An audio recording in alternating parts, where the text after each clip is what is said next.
You know the feeling? It starts with excitement. You discover something new, a skill, a subject, a possible path.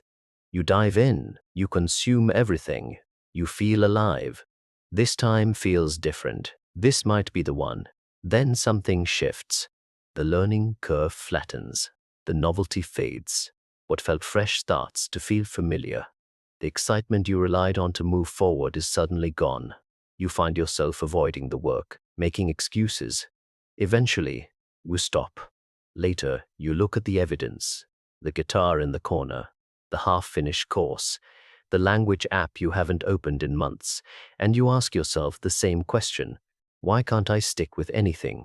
You have been given labels for this: scattered, uncommitted, a dabbler who starts strong and fades fast. The most familiar one arrives like a verdict: jack of all trades, master of none. It suggests that your pattern is a character flaw, that you lack something other people have. Here is what no one told you. The problem is not your personality. The problem is that no one explained how your brain is wired to respond to learning. And because you never understood the mechanism, you interpreted a biological process as a personal failure. The excitement you feel at the beginning is real. It is also chemical. When you encounter something new, your brain releases dopamine in response to the rate of learning. Fast progress early on creates a reward signal. It feels like momentum. It feels like meaning. Then the rate slows. You have learned the basics. You understand the core logic. The fast gains are behind you. The dopamine signal drops. What felt like falling in love now feels like obligation. Your brain stops rewarding the activity. This is not laziness. This is neuroscience. And the difference between someone who builds mastery and someone who cycles through interests is not willpower. It is understanding what happens next and having a strategy for it. The moment when the dopamine drops is the fork. Most people treat this feeling as a signal. The signal says, this is no longer for me. They interpret the absence of excitement as evidence that they chose wrong. So they stop and look for the next thing that will restore the feeling. This is not quitting because you lack interest. This is quitting because you misunderstand what interest feels like after the beginning. Early learning is steep. You go from knowing nothing to knowing something quickly. That speed creates pleasure. Later learning is shallow. You go from knowing something to knowing it deeply. The progress is slower.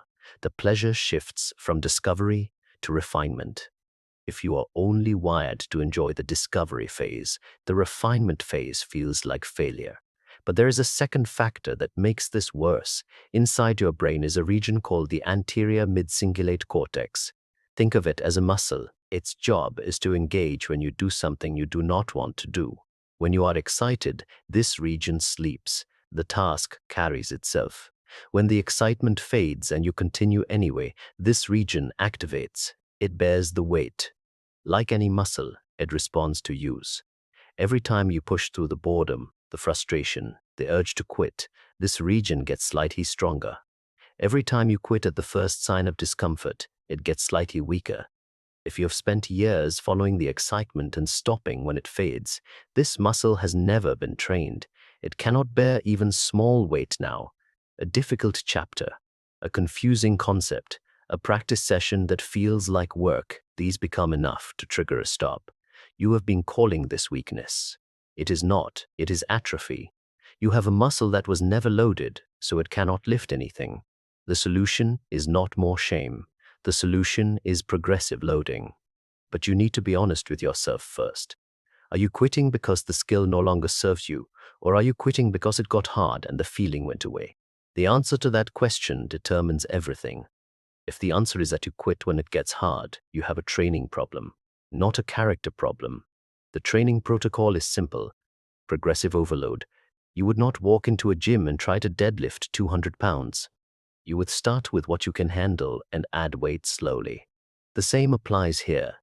When you feel the urge to quit, do not quit immediately.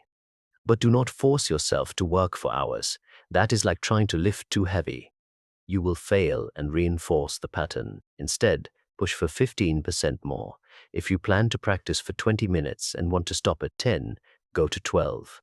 If you plan to read 10 pages and want to stop at 3, read to page 4. Then stop. That small gap, that moment of doing what you did not want to do, is the rep. That is how you load the muscle. Over time, the weight it can bear increases. The plateau that once stopped you becomes manageable. The boredom that felt unbearable becomes background. You are not trying to become a master overnight. You are simply trying to extend your tolerance by a small margin each time. There is another factor that affects your ability to do this. You live in a world designed to weaken this muscle. Every platform you use is optimized to deliver high-frequency rewards, short videos, notifications, endless feeds. These provide dopamine with zero effort. Compared to a 15-second clip, practicing a skill feels impossibly slow. Your brain has been calibrated to expect rapid stimulation.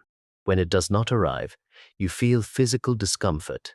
This is boredom intolerance, and it is treatable. During your practice sessions, remove the competing noise. Phone in another room. No music. No tabs open. Allow yourself to experience the boredom without escaping it. Boredom is not a signal that something is wrong. Boredom is the feeling of your brain shifting from consumption to production. If you immediately escape it, you never make the shift.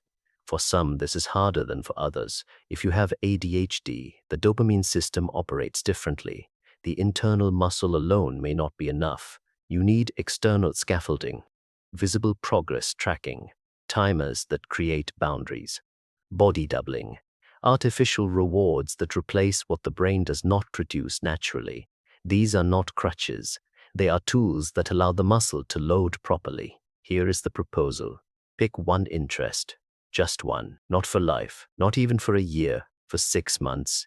It does not need to be your career. It does not need to be practical. It just needs to be something you want to build.